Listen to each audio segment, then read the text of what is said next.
नमस्कार, आप देख रहे हैं सिटी पोस्ट और मैं हूं अभिषेक मिश्रा। प्रशांत किशोर बिहार की सियासत का वो नया खिलाड़ी जो जिसने सबकी टेंशन बढ़ाई, जिसने सबके वोट बैंक में सेंधमारी की, ऐसी बात कही जा रही है। कुशवाहा कार्ड भी खेला, मुस्लिम कार्ड भी खेला और अ, राजनीति के जो दांव पेच हैं विधानसभा चुनाव में उसका बहुत खुलकर इस्तेमाल किया। पॉलिटिकल मैनेजमेंट का बहुत खूबसूरती से इस्तेमाल किया। 23 नवंबर के बाद क्या होने जा रहा है, 23 नवंबर के बाद प्रशांत किशोर कहाँ खड़े होंगे, सबसे पहला सवाल इस चर्चा में यही। और हमारे साथ हमारे एडिटर सर श्रीकांत सर हैं। 23 नवंबर के बाद प्रशांत किशोर कहाँ खड़े होंगे? वो निपटा चुके होंगे जो दावा उन्होंने किया कि सल्टा देंगे बिहार के स्थापित पार्टियों को, या फिर प्रशांत किशोर बैकफुट पर नजर आएंगे? देखिए, प्रशांत किशोर कहीं चुनाव जीत रहे हैं, मुझे ऐसा नहीं लगता है। लेकिन जो उनका मकसद था वो पूरा हो गया है, ऐसा जरूर लगता है। उनका मकसद क्या था? स्थापित दलों को सबक सिखाना। और अपनी धमाकेदार एंट्री का एहसास कराना कि तो हम आ आप गए हैं। अपनी धमाकेदार एंट्री का एहसास तो करा चुके हैं। जी। जितनी व्यवस्थित ढंग से चुनाव उन्होंने लड़ा है, जी। किसी दल ने नहीं लड़ा। जी। हर विधानसभा क्षेत्र में 4-4 जनसुराज के कैंप लगे हुए थे, जहां सैकड़ों लोग खाना खा रहे थे और जहां से चुनाव की तैयारी कर रहे थे। ऐसी तैयारी तो आज तक मैंने अपने 35 साल की उम्र में नहीं देखा है। पत्रकारिता का उम्र मेरा 35 साल है और उसमें मैंने ऐसी तैयारी किसी राजनीतिक दल की नहीं देखी है। तो प्रशांत किशोर जो जिस तरह से चुनाव लड़ रहे हैं, वो बिहार के लिए बहुत अलग तरह का अनुभव है, नया अनुभव है। बिहार ने ऐसा कभी अनुभव नहीं किया है कि ऐसे भी चुनाव लड़ा जा सकता है। चिंता तो सभी दलों की बढ़ाई है और जो स्थापित दल हैं आरजेडी, जेडीयू, बीजेपी, उनकी चिंता भी बढ़ाई है, क्योंकि उनका वोट बैंक कौन है? चिराग पासवान के पासवान वोटर हैं, नीतीश कुमार के कुर्मी कुशवाहा है, लालू यादव के मुस्लिम यादव है ना? प्रशांत किशोर की नई पार्टी है, उन्होंने सभी के वोट बैंक में सेंधमारी की है, साफ दिखता है। देखिए, 4 सीटों पर उपचुनाव हुआ, कितना संतुलन साधा। उनसे चूक हुई है उम्मीदवार के चयन में, मैं मानता हूँ। उनको थोड़ा सा पॉलिटिकल बैकग्राउंड के लोगों को चुनना पड़ेगा। उन्होंने तरारी में उतारा एक महिला उम्मीदवार को, ठीक है, उनकी छवि अच्छी है, वो समाज सेवी है, लेकिन वहां की परिस्थिति अलग थी। वहां लड़ाई माले और गैर माले के बीच सीधी होती है। तो वहां एक ऐसा उम्मीदवार चाहिए जिसकी छवि थोड़ा मजबूत उम्मीदवार की हो, जो लड़ सके माले से। तो उम्मीदवार वहां फेल हो गए। फिर आपने देखा कि उन्होंने दिया, जनसुराज का उम्मीदवार बना इमामगंज में जितेंद्र पासवान। वो लोकल डॉक्टर है, लोकप्रिय भी है, लेकिन पॉलिटिकल बैकग्राउंड नहीं है, अनुभव नहीं है। अगर किसी पॉलिटिकल बैकग्राउंड के लोगों को लाकर चुनाव लड़ाते तो उसका अपना वोट बैंक होता, उसका अपना अनुभव काम आता। वहां भी चुके और पार्टी के संगठन में भी उन्होंने मनोज भारती को प्रदेश अध्यक्ष बनाया है। वो बहुत काबिल हैं। प्रशांत किशोर तो कहते हैं कि हमसे भी काबिल है, काबिल हो सकते हैं, आईएफएस अधिकारी हैं, समझदार हो सकते हैं, लेकिन राजनीति में 2-2-4 होता नहीं है। बहुत पढ़ा लिखा आदमी बहुत कमाल दिखा देगा, ऐसा भी नहीं होता है। इस बात की कोई गारंटी नहीं। लालू यादव ने जो कमाल दिखाया, कहाँ कोई पढ़ा लिखा दिखा पाता है, ठीक है ना? नीतीश कुमार भले मुख्यमंत्री 20 साल से है, 18 साल से, लेकिन राजनीति में जो कद है लालू यादव का, वो तो किसी का नहीं है। तो पढ़े लिखे होने से आप राजनीति के शीर्ष पर जाएंगे, ऐसी बात है नहीं। तेजस्वी यादव कहते हैं 9वीं फेल है, लेकिन वो तो यादव का नेता बन गया, बन गया है ना? तेजस्वी जी यादव का नेता बन गया है। तो पढ़ाई लिखाई से राजनीति का कोई लेना देना नहीं है। तो मुझे लगता है कि इस चुनाव में प्रशांत किशोर ने सबके वोट बैंक में सेंधमारी की है। हर सीट पर किसी के जीत का कारण, किसी के हार का कारण जनसुराज बना है। ये उनकी बहुत बड़ी सफलता है। देखिए, क्यों चुनाव हारे? आपके जहन में सवाल उठ रहा होगा कि जब इतनी सफलता है, इतनी तैयारी से लड़ रहे हैं, तो क्यों हारे? 2 अक्टूबर को पार्टी बनी है, अक्टूबर महीने में ही चुनाव में उतर गए, नवंबर में ही चुनाव होगा ना 13 को, तो 1 महीने का भी टाइम नहीं मिला। 1 महीने में आप तीर मार लेंगे, और उनकी पदयात्रा भी नहीं हुई है उन इलाकों में जहां पर चुनाव हुए हैं। तो कोई तैयारी नहीं थी इस इलाके में। प्रशांत किशोर कभी गए भी नहीं थे और चुनाव मैदान में उतर गए। तो कहा गया कि तो बड़ी भूल है, उनकी राजनीतिक भूल है, ऐसा नहीं करना चाहिए था। मुझे लगता है कि नहीं, उनको लड़ना चाहिए था, लड़ने से एक पहचान जो कम समय में जनसुराज की बनी है एक पार्टी के रूप में, वो बहुत बड़ी सफलता है। हाँ, क्यों क्यों जी, वोट नहीं मिला मैं जी, बता रहा हूं।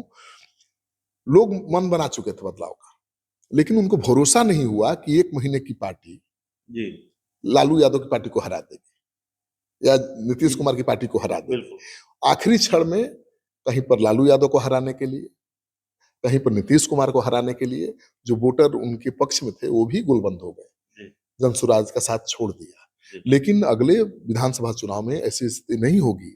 अब बेलागंज के चुनाव देख लीजिए, जहां पर अल्पसंख्यकों ने खुलकर साथ दिया शांत जनसुराज का। जी, लेकिन जो दूसरे समाज के लोग हैं, भूमिहार समाज के लोग और भी पिछड़ी अति पिछड़ी जातियों के लोग, जो चाहते थे नहीं कि आरजेडी जीते, जी, वो प्रशांत किशोर के साथ नहीं आए, क्योंकि उनको भरोसा ही नहीं हुआ कि प्रशांत किशोर आरजेडी को हरा देंगे। 35 साल से आरजेडी जीतती रही है, उसको कैसे हरा देंगे।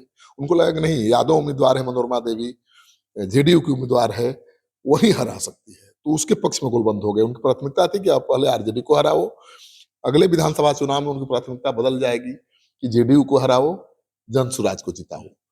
तो जनसुराज ने जो ट्रेलर दिखाया है वो डराने वाला है। डराने वाला है। एक सवाल जो 23 नवंबर के बाद मुँह बाये खड़ा होगा सर, वो सवाल यह भी है कि प्रशांत किशोर, ज़ाहिर है आप बता भी रहे हैं कि हारें या जीतें, लेकिन अपनी दमदार उपस्थिति का एहसास तो उन्होंने करा दिया है कि देखिए हम आ गए हैं, साथ भी मिला है वोटरों का। इतना साथ हो सकता है ना मिले कि वो जीत पाएँ, लेकिन प्रशांत किशोर ने कमाल दिखाया है जो आप बता रहे हैं।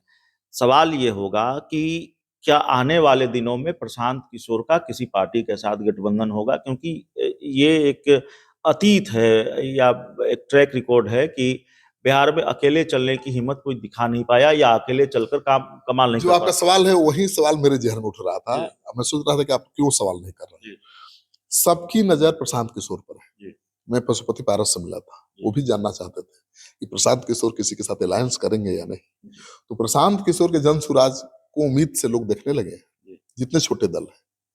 तो वहां उनके साथ जुड़ना चाहेगा एमआईएम, जी, उनके साथ जुड़ना चाह रहे हैं पशुपति पारस, जी, उनके साथ जुड़ना चाहेंगे आरसीपी सिंह, जी। उनके साथ जुड़ना चाहेंगे पप्पू यादव जैसे बात लोग। बिगड़ी तो चिराग पासवान की। चिराग पासवान से उनके अच्छे संबंध हैं, बात बिगड़ी तो बात उधर बन भी सकती है, लेकिन अभी तो एनडीए के साथ हैं जी, और एनडीए को छोड़कर अचानक जनसुराज के साथ जाएंगे, जी। वो इसमें तब उम्मीद कम है। वो तभी होगा ना जब बीजेपी फिर कह देगी 15 सीट से ज्यादा नहीं देंगे, तो जाएंगे। उम्मीद क्यों नहीं है। चिराग पासवान तो कह चुके हैं कि मंत्री पद को मैं कभी भी लात ठोकर मार मार दूंगा। दूंगा। जो चिराग पासवान को मंत्री पद मिला है, ठीक है, लेकिन वो मंत्री, वो विभाग कैसा है, झंडू विभाग है, जी, कुछ खास कर नहीं सकते, जन सरोकार से जुड़ा हुआ विभाग नहीं है। जी, तो मंत्री पद तो मिल गया, लेकिन वो संतुष्ट तो नहीं है, जी, साफ दिखाई देता है। लेकिन राजनीतिक कारणों से इंडिया के साथ बने हुए हैं। अगर उनका वो मकसद पूरा नहीं होगा, 25-30 सीट चाहते हैं, नहीं मिलेगा, तो कुछ भी हो सकता है। कुछ भी हो तो सकता जन सुराज को उम्मीद से लोग तो दूसरे दल देखने लगे हैं, ये बड़ी सफलता है। है। जी, और मुझे लगता है कि जन सुराज अकेले बहुत बड़ा कमाल नहीं दिखा पाएगा। जी, ठीक है, वो प्रयोग कर रहे हैं कि भाई हम अकेले लड़ेंगे, क्योंकि जो वर्तमान राजनीतिक व्यवस्था है उसमें हम आमूलचूल परिवर्तन चाहते हैं, जी, और अकेले लड़ेंगे तभी ये संदेश जाएगा कि हम भाई दूसरी पार्टियों की तरह नहीं है। लेकिन जो छोटे राजनीतिक दल हैं, जिनको मौका नहीं मिला है बिहार में सरकार बनाने का, चलाने का, जिनसे लोगों की कोई शिकायत भी नहीं है, उनको साथ लेकर चलने में कोई बुराई नहीं है। जी, एमआईएम को क्या तकलीफ होगी प्रशांत किशोर से। जी, एमआईएम की तरह ही वो अल्पसंख्यकों को आगे बढ़ाने की बात कर रहे हैं। जी, 4 सीटों पर लड़े, 1 सीट दे दिया अल्पसंख्यक को, और अल्पसंख्यक ने कमाल भी दिखाया। जी, वो वैसी का उम्मीदवार भी था बेलागंज में, प्रशांत किशोर का भी उम्मीदवार था, दोनों मुसलमान थे, लेकिन सबसे ज्यादा समर्थन किसको मिला, जनसुराज के उम्मीदवार को। जी, तो ओवैसी को भी लग रहा होगा कि प्रशांत किशोर के साथ मिलकर कोई बड़ा गुल खिलाया जा सकता है। जी, प्रशांत किशोर, लेकिन मुझे लगता है कि 2025 के चुनाव में प्रशांत किशोर शायद ही किसी के साथ तालमेल करें। जी। 25 के बाद ही गठबंधन 25 होगा, के नहीं बाद होगा। परिस्थितियों के अनुसार बदलना पड़ेगा, जी, लेकिन 25 वो अकेले लड़ना चाहेंगे ताकि उनकी पार्टी का संगठन और मजबूत हो जाए, जी। हर सीट पर उनके लोग हों। उन्होंने ऐलान भी कर रखा है कि हम 242 नहीं 243 सीटों पर उम्मीदवार उतारेंगे। लड़ेंगे, उनकी मजबूरी है, क्योंकि वो जो चाहते हैं बिहार में करना, वो तभी कर पाएंगे जब सभी सीटों पर लड़ेंगे। अब देखिए, 20 सीट पर या 10 सीट पर लड़कर आप बहुत बड़ा कमाल तो नहीं दिखा पाएंगे, जी, न सरकार बना पाएंगे, तो संभावनाएं वही खत्म हो जाएगी बदलाव की। जी, तो प्रशांत किशोर चाहते हैं कि हम सभी 243 सीटों पर लड़े, बिहार के लोगों को एक सीधा साफ ऑप्शन दें कि भाई ऑप्शन है आपके सामने, आप विकल्प चुन सकते हैं। और मुझे लगता है कि 1 साल बाद परिस्थिति अलग होगी। अगर प्रशांत किशोर इसी दमखम के साथ लगे रहे तो 2025 का नतीजा बदल जाएगा, क्योंकि प्रशांत किशोर की तैयारी के बारे में बहुत कम लोग जानते हैं कि कैसे तैयारी करते हैं। हाँ, उनका जो डिजिटल मीडिया है उसी के लिए 200 लोग काम करते हैं और सब टॉप लोग हैं। अपना विजिलेंस है, अपना रॉ है, अपना सब कुछ है प्रशांत किशोर का। हर विधानसभा क्षेत्र में उनका एक हेड बैठता है, उसको एक गाड़ी है, उसके अंदर 5 लोगों की टीम है, 5 बाइक है और रोज आपको घूमना है, रोज आपको रिपोर्ट देना है, कितने लोगों से मिले, क्या फीडबैक है, सबका नंबर। तो इतना काम कहाँ कोई कर रहा है? पत्रकारों को भी फोन जाते हैं लगातार। पत्रकारों को भी जाते हैं और प्रशांत किशोर लोकल जो उनके लोग हैं उनके फीडबैक पर काम कर रहे हैं। प्रशांत किशोर की जो एक ही कमी दिखाई दे रही है, मुझे ही नहीं राजनीतिक दलों को भी, जो उनको चुनौती के रूप में मानते हैं, देखते हैं चुनौती बन सकते हैं, जो बिहार को बदल सकते हैं, वो भी मानते हैं कि थोड़ा राजनीति से जुड़े लोगों को उनको आगे करना पड़ेगा, आई पैक को पीछे रखना पड़ेगा। प्रशांत किशोर किसी भी राजनीतिक दल के लिए काम करते रहे हैं तो उसमें आई पैक कहाँ रहता है? पीछे रहता है। वो सर्वे का काम करता है, वो सोशल मीडिया में अच्छा मैसेज फैलाने का काम करता है, वो अनुकूल परिस्थिति बनाता है, माहौल बनाता है। यहाँ थोड़ा आई पैक आगे हो गया, फ्रंट पर हो गया है, राजनीतिक कार्यकर्ता पीछे हो गए हैं। तो मुझे लगता है कि राजनीतिक अनुभव वाले लोगों को फ्रंट पर खेलने देंगे